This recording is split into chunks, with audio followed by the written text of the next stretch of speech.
Shalom keluarga Gracia yang diberkati Tuhan. Senang sekali kita bisa jumpa kembali sore hari ini dalam program Mutiara Jiwa. Sebelum kita akan memulai di dalam doa dan mengawali perenungan kita di sore hari ini, maka izinkan saya bersama dengan istri anak kami sekeluarga mengucapkan selamat hari Natal untuk kita semua. Damai sejahtera Tuhan Yesus Kristus limpah atas kita. Amin. Baik Bapak Ibu, kita akan mulai di dalam doa. Kita berdoa. Tuhan Yesus, terima kasih untuk hari yang sangat spesial ini. Kami boleh kembali bersama-sama dengan pendengar suara Gracia, khususnya dalam program Mutiara Jiwa. Tuhan, terima kasih buat hari yang bahagia, penuh berkat dan sukacita di tanggal 25 Desember ini, di mana semua orang merayakan kelahiran Tuhan Yesus. Tuhan, tolong kami supaya sore hari ini kami juga boleh menerima benih-benih surga, sehingga hari ini menjadi hari yang lebih lagi dalam hidup kami, karena ada firman yang membuat kami kuat, yang membuat kami semakin mengerti tentang Tuhan dan kemuliaan-Mu yang hebat bagi kami. Urapi hamba-Mu, pakai lidah bibir hamba-Mu, sehingga firman Allah menjadi bagian yang kuat dan tak terpisahkan, baik hamba maupun semua yang mendengarkan. Terima kasih Bapa, kami dengar firman-Mu demi Kristus Yesus kami berdoa. Amin. Baik Bapak Ibu, Saudara yang dikasihi Tuhan, para pendengar program Mutiara Jiwa yang diberkati Tuhan. Sore ini kita akan mendengar firman Allah tentang kemuliaan Allah yang dinyatakan dalam momentum Natal pertama. Saudara-saudara, kita akan membaca firman Allah itu di dalam Lukas pasal yang kedua, Lukas 2 ayat yang ke-14. Demikian firman Allah berkata, "Kemuliaan bagi Allah di tempat yang maha tinggi dan damai sejahtera di bumi di antara manusia yang berkenan kepadanya." Saudara, ini merupakan pernyataan kebenaran hakiki tentang siapa Tuhan yang dinyatakan oleh malaikat surga ketika mereka datang berjumpa dengan gembala-gembala yang sedang menggembalakan domba yang ada di padang Efrata, dan malaikat memberitahu kepada mereka bahwa hari itu telah lahir Yesus Juru Selamat. Dan kemudian mereka begitu takut, mereka begitu kaget. Tapi kemudian malaikat berkata, jangan takut. Ya, sebab berita yang akan disampaikan adalah berita yang baik, berita sukacita. Sehingga kemudian datanglah begitu banyak malaikat. Dan mereka kemudian menyatakan apa yang barusan kita baca. Kemuliaan bagi Allah di tempat yang maha tinggi. Saudara, sekali lagi tema kita pada firman Allah pada sore hari ini adalah kemuliaan bagi Allah. Dan kemudian saudara-saudara, dalam momentum Natal, kemuliaan bagi Allah itu dinyatakan kepada gembala-gembala. Apa yang penting? Mungkin saudara tanya, apa yang penting Pak Pendeta? Saudara, kata kemuliaan bagi Allah merupakan kata yang sangat-sangat hakiki kebenarannya tentang siapa Tuhan. Malaikat biasa menggunakan kata ini di surga. Malaikat sangat paham makna kata kemuliaan bagi Allah. Sebab malaikat tahu siapa mereka dan posisi mereka di dalam kerajaan surga. Malaikat adalah pelayan-pelayan Tuhan yang saudara-saudara Alkitab menjelaskan bahkan mereka begitu hormat dan begitu luar biasa tunduk takluk kepada Tuhan pencipta langit dan bumi, Allah yang besar itu. Suatu ketika ada malaikat yang coba melawan, melewati batas yang diberikan oleh Tuhan. Pada waktu malaikat itu punya keinginan, ingin sama seperti Tuhan, maka Alkitab katakan dia dilempar ke bumi. Itulah Lucifer. Nah, malaikat-malaikat menyadari bahwa ada batas yang diberikan kepada mereka. Sebegitu dekatnya mereka dengan Tuhan, tetap saja Tuhan berikan batas kepada mereka. Sehingga saudara-saudara, kata kemuliaan bagi Allah merupakan sebuah kata yang sangat dipahami, sangat disadari oleh para malaikat Tuhan. Dan biasa mereka pakai ini ketika mereka memuji menyembah Tuhan, menyatakan tentang kebesaran Tuhan. Nah, yang luar biasanya adalah dalam momentum Natal, dalam momentum Yesus lahir ke bumi, Tuhan jadi manusia. Kemuliaan yang sangat hebat itu turun ke dunia. Sekali lagi, kemuliaan yang sangat hebat sekarang turun ke dunia dalam wujud Yesus bayi kecil. Dan malaikat pada waktu itu, saudara-saudara, turun ke dunia bersama-sama dan kemudian jumpa, diutus oleh Tuhan, jumpa dengan gembala-gembala. Dan mereka kembali menyatakan kebenaran ini di hadapan manusia, bahwa kemuliaan hanya bagi Allah. Pada waktu gembala-gembala mendengar kata-kata itu merupakan sesuatu yang sangat baru bagi mereka. Sesuatu yang sangat, orang Cirebon bilang, sangat anyar bagi mereka. Mengapa? Karena gembala-gembala biasanya mereka hidup dalam otoritas yang ada di sekitar mereka. Dan otoritas terdekat dalam diri mereka adalah pemimpin-pemimpin dalam keluarga mereka, komunitas mereka. Sekarang suka dikenal sebagai komunitas Bedouin, orang-orang yang nomaden berpindah dari satu tempat ke tempat yang lain. Mereka taat kepada budaya mereka, mereka taat kepada leluhur mereka. Bahkan saudara-saudara, beberapa kali Tuhan izinkan ke Israel, saya sering mendapat informasi bahwa suku Bedouin, para gembala-gembala domba yang ada di padang-padang gurun, mereka adalah orang-orang yang hidupnya nyaris sama dengan 2000 bahkan 3000 tahun yang lalu. Apanya yang sama? Cara hidup mereka. Mengapa? Karena itu diwariskan oleh leluhur mereka turun-temurun. Itu sebabnya saudara-saudara, sekian waktu, beberapa tahun lamanya, beberapa tahun yang lalu, saudara-saudara, mereka bahkan tidak punya warga negara.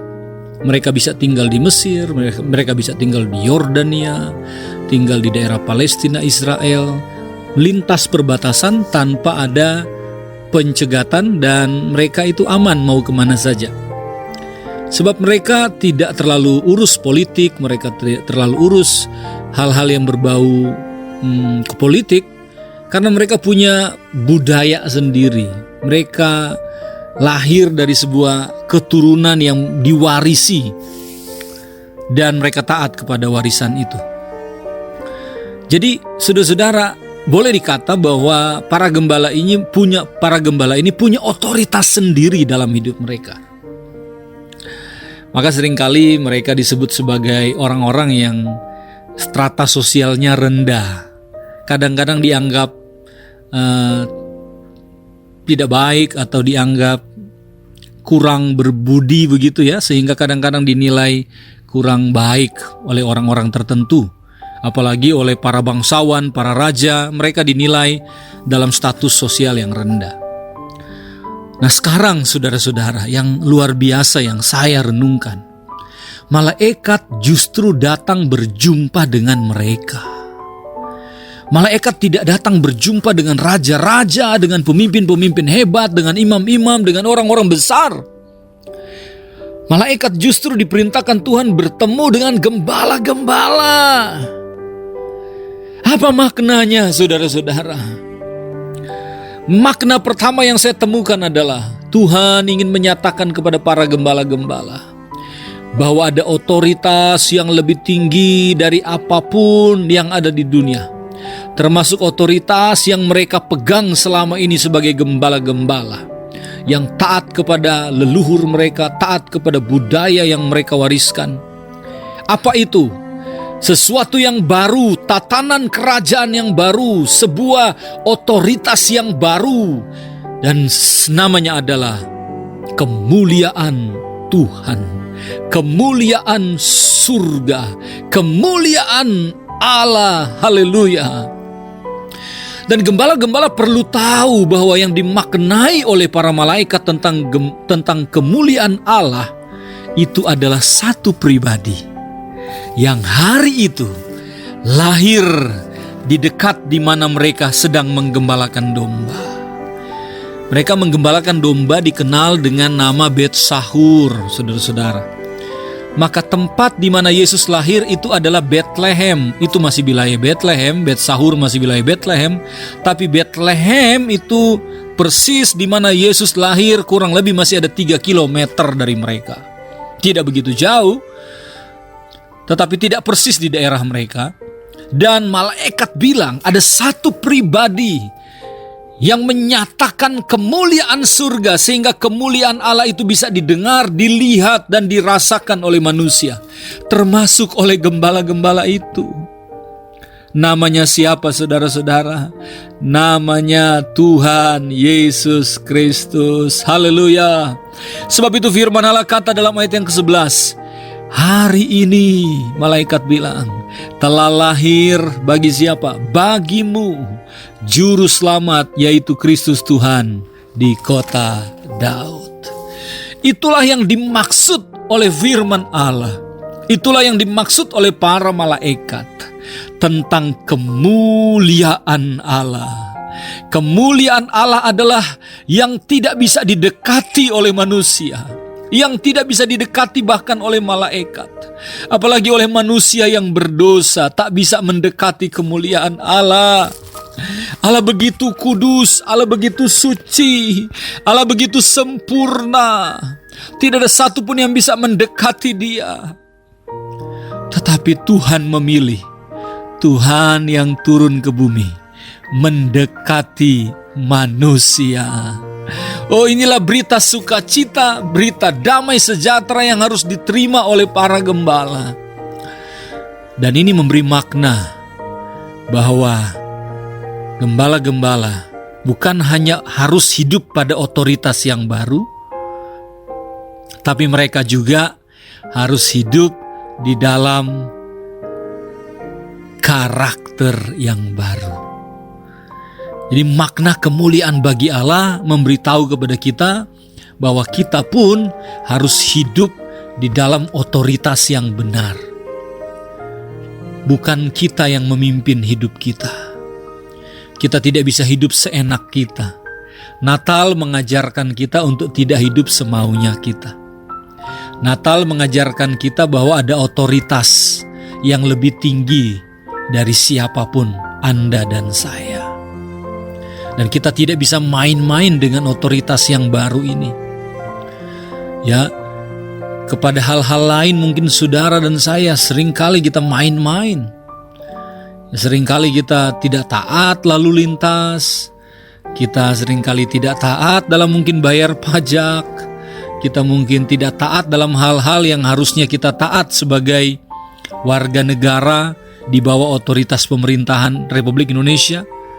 Atau dalam keluarga seringkali mungkin anak-anak tidak tunduk kepada orang tua, tidak taat kepada arahan orang tua. Atau sebagai sesama pelayanan jemaat Tuhan, barangkali kadang-kadang tidak tunduk, tidak hormat kepada pimpinan di dalam gereja. Atau sebagai karyawan seringkali tidak tunduk, tidak patuh kepada pimpinannya dalam perusahaan di mana dia bekerja. Kita seringkali mungkin seperti itu. Kita seringkali mungkin barbar dalam hidup kita. Apa yang kita mau kita lakukan. Sepertinya tidak ada yang memerintah kepada kita. Kitalah yang memerintah hidup kita. Seringkali begitu. Tetapi Natal kali ini harus menjadi sebuah pemahaman baru bagi kita. Bahwa ada otoritas yang mengajar kita untuk menghormati Tuhan lebih dari apapun. Dan saya percaya kalau orang menghormati Tuhan, maka dia pun akan tunduk kepada otoritas yang Tuhan percayakan. Baik di kantor, baik dalam dunia pendidikan, dunia usaha, dalam pelayanan, dalam keluarga. Pasti kalau seseorang tunduk kepada Tuhan, belajar tunduk kepada otoritas Tuhan, dia juga akan tunduk kepada otoritas yang ada di bumi ini, yang Tuhan percayakan kepadanya. Saya percaya. Sebab itu makna Natal, kemuliaan bagi Tuhan mengajar kita untuk tunduk kepada otoritas Tuhan, setia kepada Tuhan, berpegang teguh kepada firman Allah, dan lakukan kehendak Tuhan. Nah, yang kedua, saudara-saudara, makna Natal bagi kita pada saat ini adalah bahwa kita diajar juga untuk memiliki karakter yang baru, memiliki cara hidup yang baru, memiliki budaya hidup yang baru. Sebab itu Alkitab bilang begini, damai sejahtera di bumi di antara manusia yang berkenan kepada Tuhan. Kita tidak hanya tahu bahwa ada Tuhan yang besar yang memegang hidup kita, yang mengendalikan hidup kita, tetapi kita juga tahu bahwa Tuhan membawa sebuah karakter surga buat saya dan saudara. Kalau saja kehidupan kita yang dulu penuh dengan emosi, penuh dengan amarah, penuh dengan benci, dengki, fitnah, dan berbagai macam kejahatan, harusnya hari ini dalam momentum Natal kita menjadi orang-orang yang seperti dikatakan oleh firman Allah, berkenan kepada Tuhan. Ketahuilah saudara-saudara bahwa berkenan kepada Tuhan tidak diukur, tidak dinilai oleh berapa berkat yang kita punya. Buktinya gembala-gembala didatangi oleh malaikat. Mereka adalah orang sederhana, tetapi Tuhan mau mengajar mereka bahwa karakter itu bicara tentang kehidupan yang taat dan diperbaharui oleh Tuhan. Bukan sekedar bicara tentang apa yang diterima, berkat yang diperoleh. Ada banyak orang berpikir bahwa, dan seringkali ada ucapan begini, wah iya, orang itu diberkati Tuhan, Tuhan sayang kepada dia. Buktinya apa? Nah, seringkali kita tanya, buktinya apa? Itu buktinya dia diberkati loh. Buktinya usahanya sukses loh. Atau buktinya dia itu sehat loh, gak pernah sakit loh dia. Dia itu orang yang dikasihi Tuhan loh. Dia itu berkenan loh kepada Tuhan. Makanya Tuhan, lihat Tuhan pelihara dia. Tidak jarang kita mendengarkan kata-kata itu.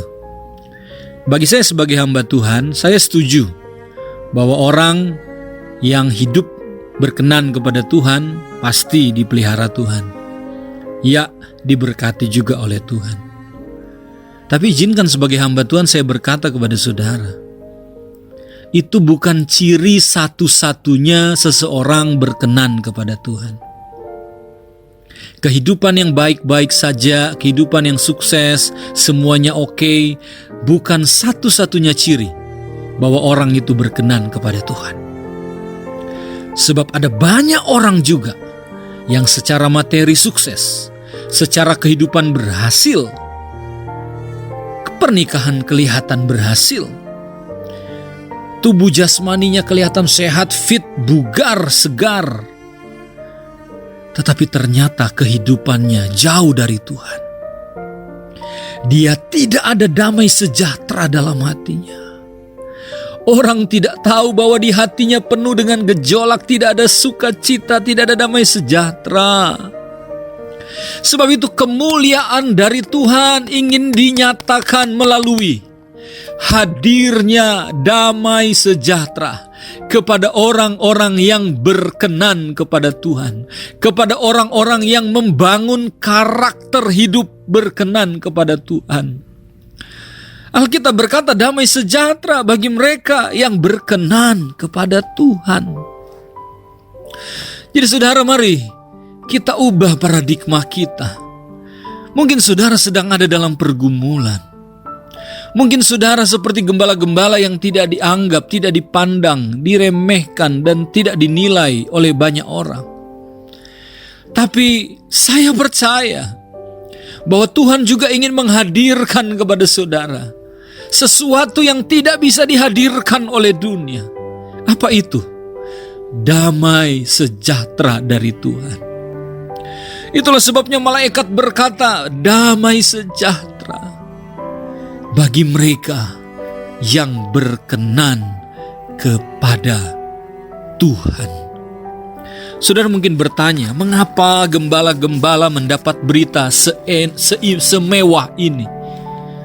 Bukankah mereka orang-orang biasa? Kenapa tidak datang berita ini kepada para raja, kepada para imam, kepada orang-orang hebat, kepada orang-orang yang ada di Yerusalem yang setiap hari dekat dengan bait suci?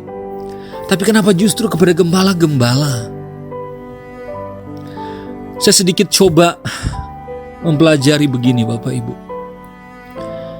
Memang sekilas gembala-gembala ini biasa. Mereka adalah orang-orang yang sederhana. Tapi tahukah saudara, ketika ada sebutan gembala di padang Efrata, ini menjadi berbeda. Kenapa? Karena ada banyak gembala-gembala yang ada pada waktu itu. Di awal saya sudah katakan biasanya mereka nomaden. Mereka berpindah dari satu tempat ke tempat yang lain. Tetapi gembala-gembala yang ada di Efrata ini spesial. Mengapa spesial? Sebab gembala-gembala yang ada di Efrata ini mereka adalah gembala-gembala yang mengkhususkan diri. Mereka memelihara domba-domba yang spesial. Kenapa spesial? Karena domba-domba yang mereka pelihara adalah domba-domba yang biasa dibeli oleh orang-orang yang mau mempersembahkan domba di bait suci Yerusalem. Dekat dengan padang Efrata tidak begitu jauh ada bukit Yerusalem. Dan di Yerusalem ada bait suci di mana orang biasa datang membawa persembahan di rumah Tuhan. Dan tahukah saudara, setiap kali ada orang ingin membawa persembahan kepada Tuhan, mereka harus mencari domba yang terbaik. Mereka harus mencari domba yang bagus, tak cacat, yang bersih, yang tidak ada bengkok kakinya, bengkok lehernya, telinganya separuh, atau pokoknya yang cacat begitu. Dan satu tempat yang recommended, menjadi tempat di mana mereka datang untuk mengambil domba-domba sebagai domba pilihan untuk dipersembahkan ke bait suci adalah daerah padang Efrata, di mana gembala-gembala ini biasa menggembalakan domba.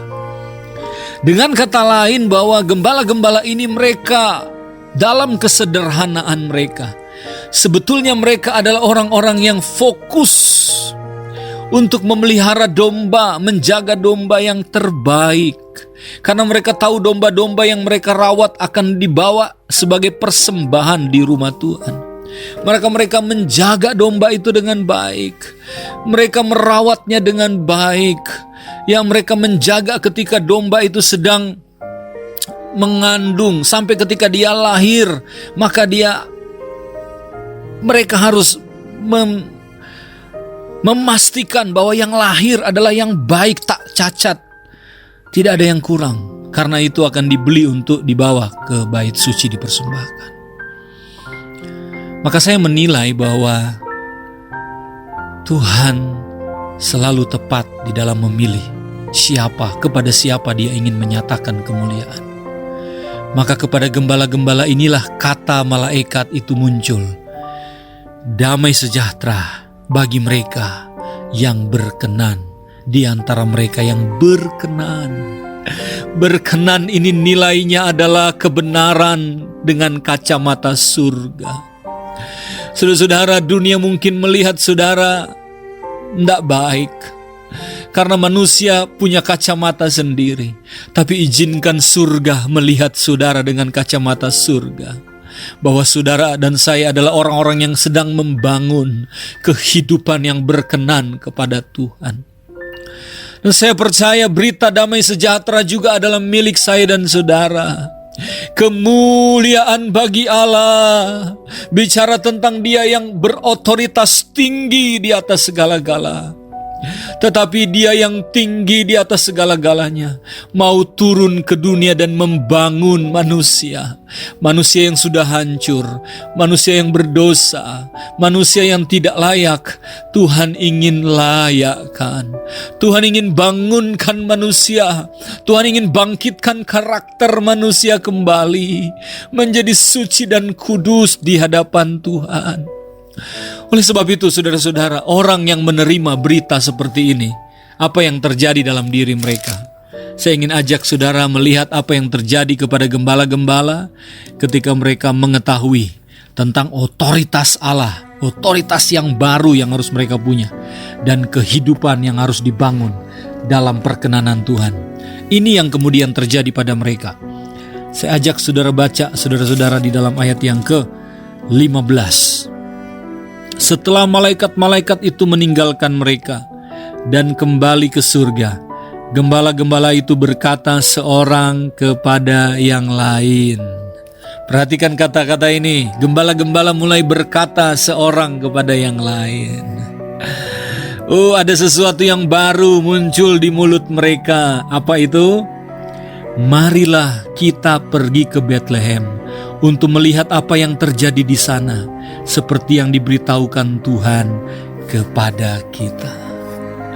Saudara-saudara, mereka mengambil keputusan meninggalkan domba-domba, meninggalkan apa yang mereka selama ini bangga-banggakan, karena ada satu pribadi yang lebih hebat yang harus mereka temui. Selama ini domba-domba adalah harapan hidup mereka.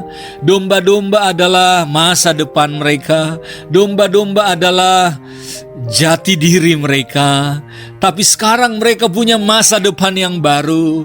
Mereka punya jati diri yang baru. Mereka punya kesuksesan yang baru. Dan mereka ingin jumpai itu. Siapa dia? Yesus, bayi kecil yang sudah lahir. Ini yang terjadi kepada orang-orang yang menerima kemuliaan Tuhan. Apalagi ayat yang ke-16. Lalu mereka cepat-cepat berangkat dan menjumpai Maria dan Yusuf dan bayi itu yang sedang berbaring di dalam palungan. Saudara dikasih dalam Tuhan Yesus Kristus, sangat spesial. Mereka begitu antusias. Jadi orang-orang yang mendapatkan berita tentang kemuliaan Tuhan, mereka akan menjadi orang yang begitu antusias. Ya, mereka begitu cepat melangkah untuk melihat apa yang Tuhan ingin kerjakan buat mereka. Dan hasil dari antusias mereka, tahukah saudara, yang mereka lihat adalah mereka melihat kandang juga. Kandang itu bukan sesuatu yang baru buat mereka. Mereka terbiasa lihat kandang, mereka punya domba. Ya, kandang di Bethlehem itu bukan kandang seperti yang kita tahu. Mungkin supaya kita lebih memahami sedikit, kandang itu bentuknya batu. Ya, ada di dalamnya ada seperti lubang begitu, sehingga orang bisa ada di dalam batu itu. Kalau panas, musim panas, di dalamnya adem. Kalau musim dingin, di dalamnya tidak terlalu dingin, cukup hangat. Itulah yang disebut dengan kandang. Tapi yang saya mau intikan dari ceritanya adalah mereka biasa, mereka kaget. Mereka gak kaget waktu mereka lihat, waduh, ternyata kandang juga. Dan ketika mereka melihat bayi itu ada di dalam palungan, mereka sudah biasa melihat palungan. Mereka sudah biasa mencium wangi kandang dengan wangi berbagai macam rupa yang gak enak tentunya. Tetapi saudara-saudara, yang perlu saudara ketahui, di tengah-tengah apa yang mereka sedang lihat, mereka temukan satu pribadi yang tidak pernah mereka lihat. Dan pribadi ini disampaikan oleh malaikat. Inilah kemuliaan Allah yang dinyatakan kepada manusia. Allah turun, bahkan lahir, taruh di dalam kandang yang begitu hina. Tetapi bagi Tuhan itu bukan hina, sebab tempat itu adalah tempat di mana Tuhan berkenan lahir di sana. Dikelilingi oleh siapa? Ada Maria, ada Yusuf. Saudara tahu sejarah perjalanan Maria dan Yusuf. Mereka pun adalah orang-orang yang belajar untuk hidup berkenan kepada Tuhan. Sekarang di situ ada siapa? Ada gembala-gembala, orang-orang yang sudah berjumpa dengan malaikat, yang diajar untuk hidup berkenan kepada Tuhan. Maka Yesus hadir, kemuliaan Allah hadir di tengah-tengah orang-orang, pribadi-pribadi yang berkenan pada kaca mata surga. Oh, saudara-saudara kasih dalam Tuhan. Dan kalau begitu, saya percaya saya dan saudara-saudara dalam momentum Natal ini pun memiliki peluang, juga memiliki kesempatan. Kita memiliki akses untuk mengalami kemuliaan Tuhan. Mungkin saudara berkata, saya orang berdosa Pak Pendeta, saya banyak melakukan hal yang jahat. Ya, tetapi hari ini Tuhan ingin membawa engkau menjadi baru. Engkau harus hidup dalam otoritas yang baru, dalam otoritas surga. Ada firman yang harus hidup dalam hidupmu, dan ini harus mengubahkan engkau sekarang sampai selama-lamanya. Mungkin kau berkata, Pak Pendeta, aku seringkali minder, aku seringkali merasa bahwa aku ini bukan siapa-siapa. Tahukah saudara? Ya, kepada engkaulah Tuhan membuka pintu untuk engkau bangkit. Jangan minder lagi, jangan takut lagi, jangan frustasi lagi, jangan putus asa lagi. Ayo bangkit, bangun roh antusiasmu seperti gembala-gembala yang penuh antusias dan berkata, mari kita lihat. Biar Natal ini terbangun sebuah antusias baru dalam hidupmu. Saudara-saudara, bahwa kita ini bukan milik dunia. Bagaimanapun kondisi ekonomimu, bagaimanapun kondisi fisikmu dan kesehatanmu, bagaimanapun kondisi keluargamu, jangan itu menghalangimu untuk melihat kemuliaan surga yang sudah dinyatakan di tengah-tengah dunia. Natal harus membuat kita menjadi begitu yakin, menjadi begitu antusias untuk jumpa secara pribadi dengan Tuhan. Dan tahukah saudara, satu lagi yang gembala-gembala lakukan setelah mereka mendapatkan berita kemuliaan Allah itu? Apa yang dilakukan oleh gembala-gembala ketika mereka melihat semua itu dan mereka kembali? Ayat yang ke-20 berkata, maka kembalilah gembala-gembala itu sambil memuji Allah dan memuliakan Allah, karena segala sesuatu yang mereka dengar dan mereka lihat, semuanya sesuai dengan apa yang telah dikatakan kepada mereka. Apa yang mereka temukan, saudara-saudara? Mereka mendapatkan kepastian. Yang awalnya mereka begitu takut, mereka begitu ragu, mereka begitu rendah diri. Sekarang mereka punya kepastian hidup. Saudara, di dalam Yesus ada kepastian. Jadilah anak-anak Tuhan yang gak ragu-ragu. Pasti masa depanmu pasti. Tidak usah ukur kasih Tuhan dengan apa, bagaimana kondisi kita. Apakah engkau ada dalam lembah-lembah air mata, atau Tuhan sedang bawa engkau kepada puncak-puncak kesenangan, kemuliaan dan kebahagiaan. Bagaimanapun kondisi kita, kita harus perkatakan dengan iman dan penuh kepastian bahwa aku tidak pernah salah. Aku sudah berjumpa dengan pribadi yang benar, Yesus Kristus namanya. Aku mau tunduk kepada otoritas firman-Nya. Aku mau melatih hidupku dan karakterku berkenan kepada Tuhan. Dan aku akan memuliakan Tuhan. Lihat gembala-gembala, mereka memuji Tuhan, mereka memuliakan Tuhan, mereka bersorak-sorai, dan mereka berkata, apa yang kita lihat? sesuai, tepat dengan apa yang malaikat katakan kepada kita. Saudara-saudara, Tuhan tidak pernah salah. Dia akan membawa kita kepada ketepatan firman-Nya. Dia akan membawa kita kepada keakuratan janjinya. Manusia boleh salah, manusia boleh keliru, tapi sesungguhnya Tuhan tidak pernah salah. Haleluya. Natal memberitahu kepada kita bahwa di dalam Tuhan ada kepastian. Tuhan Yesus memberkati kita semua. Kiranya dalam momentum Natal kali ini, setiap kita boleh tetap hidup di bawah otoritas Tuhan. Setiap kita boleh membaharui karakter kita, berubah dari hari ke hari. Dan setiap kita boleh terus memuji Tuhan, karena Tuhan tidak pernah salah. Tuhan selalu tepat janjinya. Pasti ya dan amin.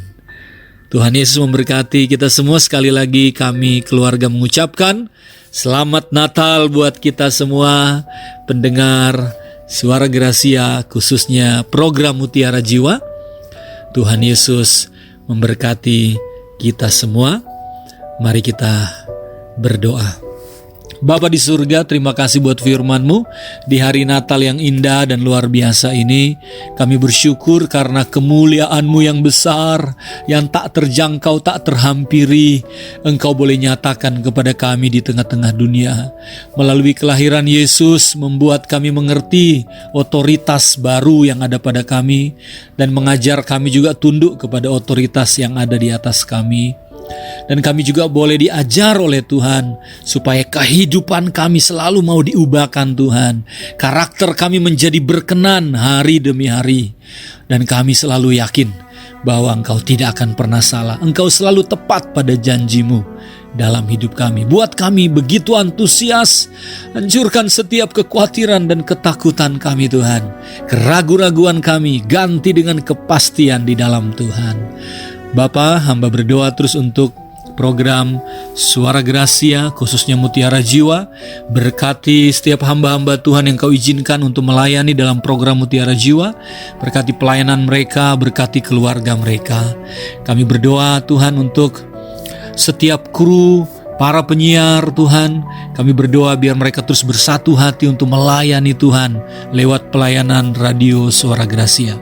Kami berdoa untuk semua pendengar dimanapun, timur, barat, utara, selatan.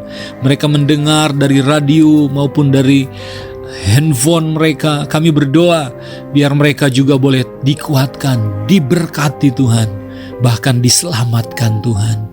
Bapa, kami terus berdoa biar momentum Natal ini semua keluarga-keluarga, semua anak-anak Tuhan boleh bersuka cita. Mereka menikmati Natal bersama dengan keluarga dan selalu mengucap syukur kepada Tuhan. Bapa, berkati bangsa kami Indonesia, Sabang sampai Merauke, Miangas sampai Pulau Rote, lembah, gunung, darat, laut, bangsa Indonesia penuh berkat Tuhan, penuh pertolongan Tuhan, penuh mujizat Tuhan. Kami percaya kepada Tuhan, Engkaulah yang layak terima pujian, hormat dan kemuliaan. Di dalam nama Yesus Kristus kami bersyukur dan berdoa. Haleluya. Amin.